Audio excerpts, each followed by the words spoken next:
ကျမတို့မူကြပါစားခင်ဗျာဒီနေ့ပြောပြပေးချင်တာကတော့တကိုက်ကယုံနဲ့ထိုင်းရောက်သွားတယ်လို့ခံစားရစေမယ်ထိုင်းစတိုင်တုံရရတာကြက်ကြော်နီးလေးဖြစ်ပါတယ်ရေဆေးသန့်စင်ထားတဲ့ကြက်သားတွေကိုအနည်းငယ်မွန်းနာပါမယ်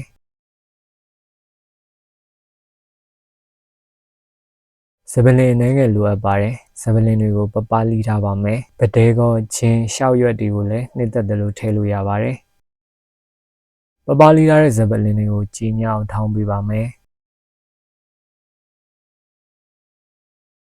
ကြက်သားရတာနှပ်ပါမယ်စပလင်ဆာတကြားကြက်သားမုံနဲ့ငယ်ထည့်ပါတယ်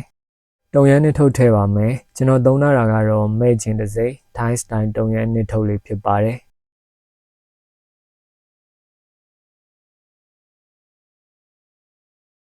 သမတော်နယ်ပေးပြီးအချိန်နဲ့ငယ်နှက်ထားပါမယ်ကြကြနှက်ထားလေးအရသာပိုဝင်လေးဖြစ်ပါတယ်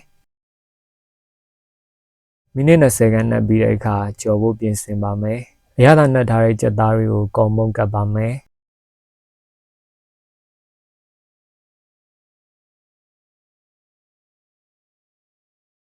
အိုးဘူပေအိုးဘူလာလင်းစီထဲကစီပူလာလင်းကြက်ပေါင်လေးတစ်ခုချင်းစီထည့်ကြော်ပါမယ်မဲကျင်တုံရမ်းနှစ်ထုတ်ကထိုင်းအရသာအတိုင်းထုတ်လုပ်ထားတဲ့ထိုင်းစတိုင်ချင်းစဲအရသာဖြစ်ပါတယ် FDA နဲ့ဟာလာရရှိပြီးဖြစ်တဲ့ကြောင့်လူမျိုးဘာသာမရွေးစားသုံးနိုင်ပါတယ်ကြက်ပေါင်ရဲ့အပေါ်ကျောလေးတွေကျွတ်ပြီးရွှေဝါရောင်တန်းလာပြီဆိုရင်တော့ပြန်လည်ဆယ်ယူထားပါမယ်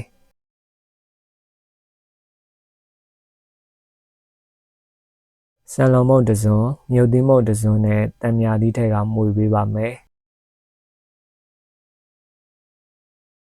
ဒါဆိုရင်တော့ထိုင်းနိုင်ငံမှာလူကြိုက်များပြီးအရန်စားကောင်းတဲ့10ဘတ်တန်ထိုင်းစတိုင်တုံရရတာကြက်ကြော်လေးရရှိပြီဖြစ်ပါတယ်တခါတလေအိမ်မှာကြော်နေရပုံစံကနေတဆင့်မြင့်ပြီးခုလိုလေးကြော်စားကြည့်ဖို့လည်းအကြံပြုလိုက်ပါတယ်